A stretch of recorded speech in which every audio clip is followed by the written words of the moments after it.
Hello అండి అందరికీ. ఈరోజు ఉదయం లేచిన వెంటనే నేనైతే రాగిజావ తాగుదాం అనుకున్నామండి. మా బాబాయ్ అయితే రాగిజావ కాయమన్నాడు. అలాగే ముగ్గురికి 3 కోడిగుడ్లు అనేది ఉడకపెట్టేశాను. నాకు చిన్న డౌట్ మిమ్మల్ని అడుగుతున్నాను, మా సబ్స్క్రైబర్స్ని అడుగుతున్నాను, ఎవరొకరు కామెంట్ చేయండి.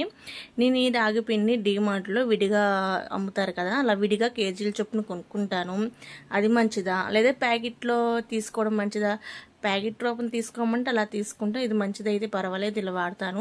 ఎప్పుడు అలాగా విడిగా అమ్ముతారు కదా, అలా కేజీల చొప్పున తీసుకుంటాను. కొద్దిగా కామెంట్ చేసేయండి, ఇది మంచిది అయితే అది తీసుకుంటాను. తర్వాత బాదం పప్పులను నానబెట్టేసాను. నాకు అస్సలు బాడీకి అస్సలు పడదు, వాళ్ళిద్దరికే మాట. తర్వాత ఇదంతా అయ్యేసరికి 6:21 అయ్యింది.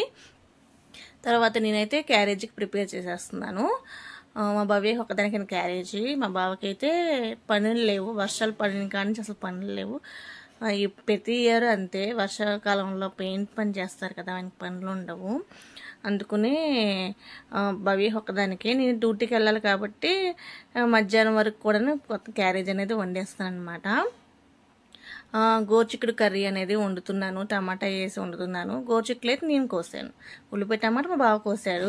తర్వాత బాదం పప్పు అనేది ఇచ్చేసాను. అంతకుముందు రాగిజావ తాగేసింది. రాగిజావ తాగాక బాదం పప్పులు వద్దని చెప్పింది. లేదమ్మా నానబెట్టేసాక తిను అని చెప్పాను. అతి కష్టంగా అయితే